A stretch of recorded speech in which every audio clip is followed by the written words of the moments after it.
You have them going 0-17, so 31's high. Florio was high on the Patriots in your mind. So I would have agreed with Phil Perry. They don't belong 31. They belong 32.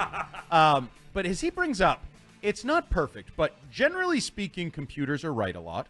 Generally speaking, they are. Vegas is right a lot, correct? And No. both of those Are two they? entities. Hang on. Are they? Yes. Who was supposed to be the worst team last year? Wasn't it Arizona?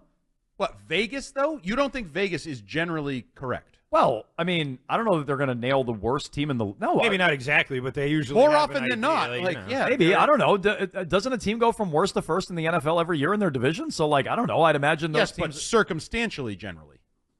Like, if you just look They at don't hit every single thing all the time, but they're right more than they're wrong. But usually when they go worst to first, there's a good reason. Like, I don't know, Joe Burrow missed the season, and then Joe Burrow didn't miss the season, and they are no longer the worst team in the division. Who was...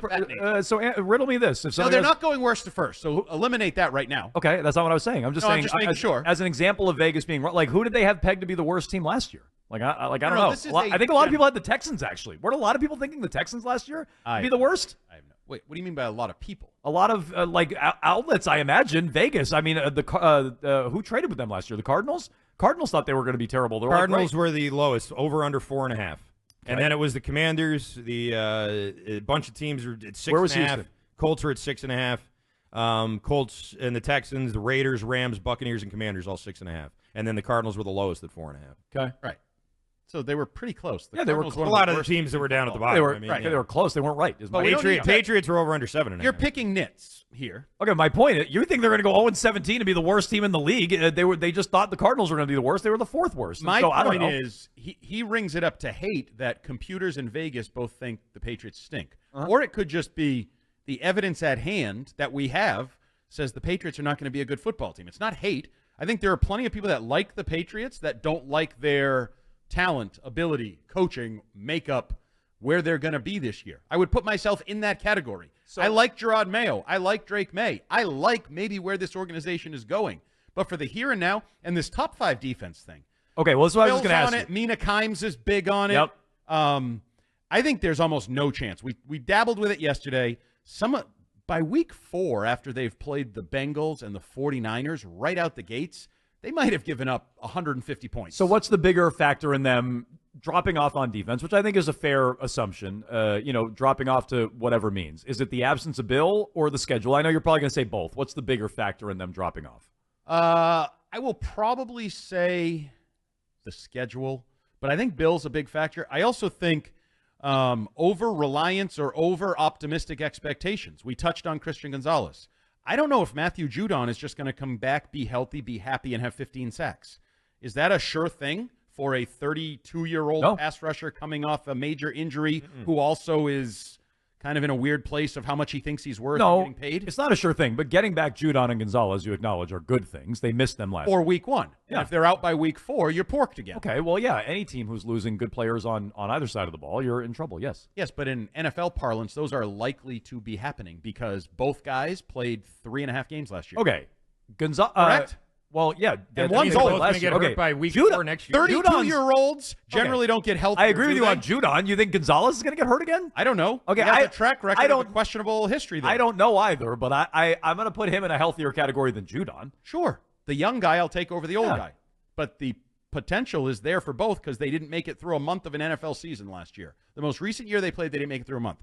But there's also other issues on that roster. I think the depth at cornerback overall / free safety is non-existent. Well, who's your second corner after Gonzalez? It's got to be Jonathan Jones. I think it's probably Jonathan Jones. I don't know that there's an other option.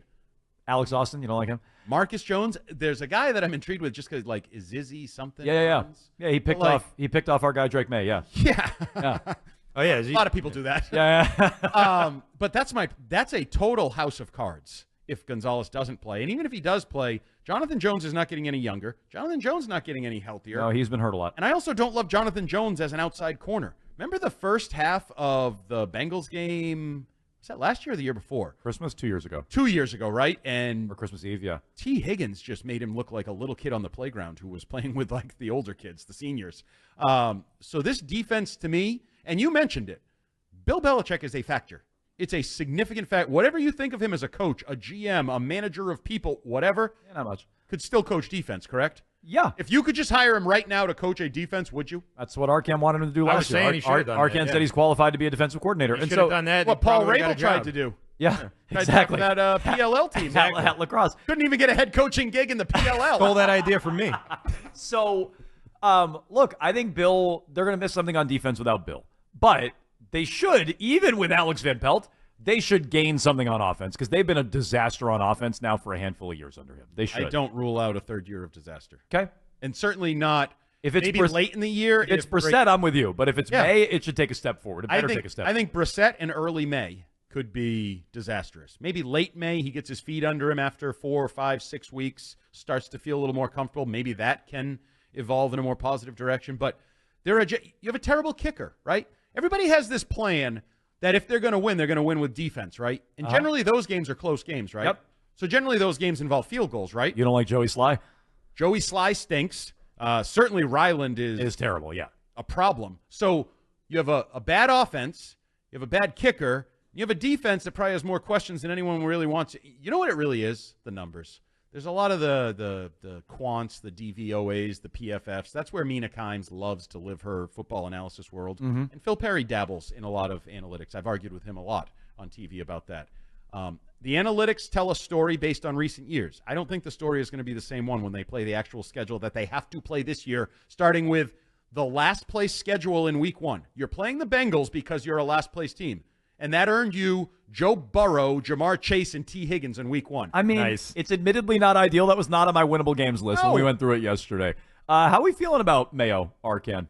I feel as though what I've seen so far is the type of thing that makes, as Andy has said and other people have said, make him look like he's in a little bit over his head. And I think that that's something that when you take the statements and sort of look at the practice and look at the overall philosophy, that's an easy way to take it. I would just remind everybody that Bill Belichick's first year with the Patriots, he went 5-11, and people thought he was probably in over his head too. So I don't think that that's some crazy thing. That wasn't his first job coaching like this is for Jerod Mayo. But I also think that at the very least, he is trying to personalize it. He is trying to make it his own thing. And until it actually fails, I'm not willing to say that it's, so far removed. Like, we wanted something different from Bill Belichick. That was sort of the point, right? And I know he worked for him, and I know that he probably learned everything he knows from him, but he is trying to at least establish his own philosophy, his own culture, and all those other things. And I think that after 20-plus years of the Belichick culture, which was very omnipresent and sort of permeated throughout the entire building all over the place, and all the players and all the other people in the front office and the coaches and everybody else, I think you at least have to give him a little more of a chance than the first few months. So I don't love what I see so far, but I'm not willing to say that I think this has been a failure yet or anything like that. And there's also a weirdness here, and I was talking about this with a friend last night at dinner, a big Patriots fan, of are we in year 5 of the rebuild or year 1? Like this, good question. Post-Brady rebuild, but now it's post-Belichick rebuild. So and I think as a fan, you're like, no, we've been going through this crap for a few years now. Nothing starts now. I've been dealing with this for a while, and I think that hurts.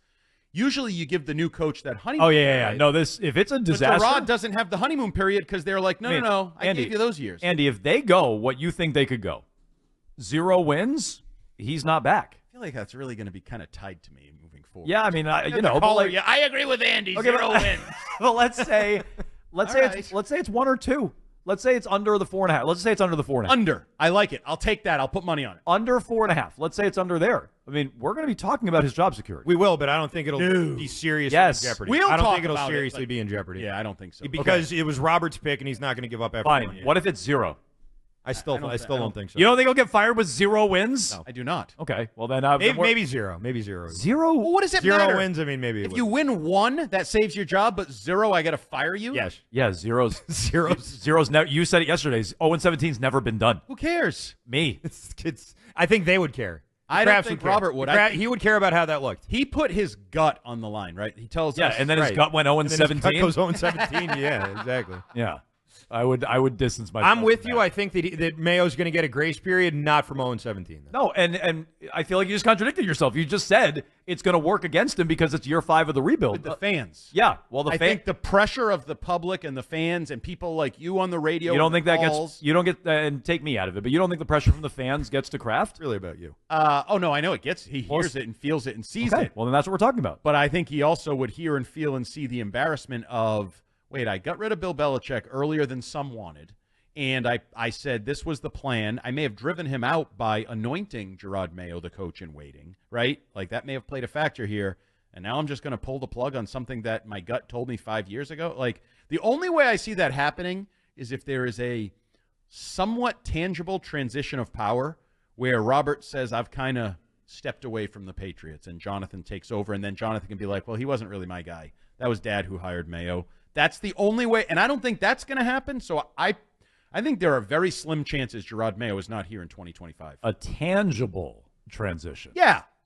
Like, so we know there's a transition. Like, it's obvious there's a transition. Like, because there might have already been a transition.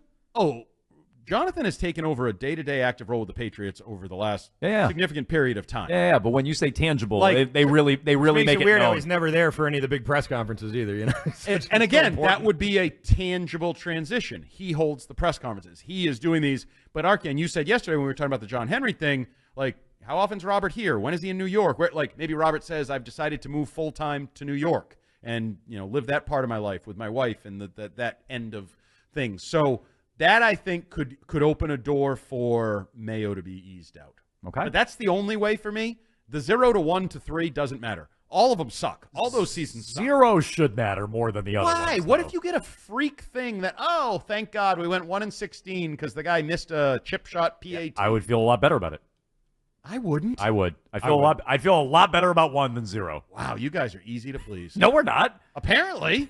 It's another example of you not being, like, you're being positive. It's not about being pleased. Do I think Robert Kraft would look at an 0-17 season different from a 1-16 season? Right. Yes, I do. To fire a coach. If we're talking about firing a coach, I would much rather have the 1 than the 0. So next he to my matches the worst season in team history. Yes. He doesn't need it. Exactly. Yeah. The Rod Rust line. No. Now, the other factor here is that I always, like, we're not privy to business, like Excel spreadsheets. And, like, if all of a sudden tickets aren't being sold, if the pro shop has, like, a 92% decline in sales or something, that might resonate as well. Well, it's interesting you bring up business because there's a few items that I want to get to here league-wide.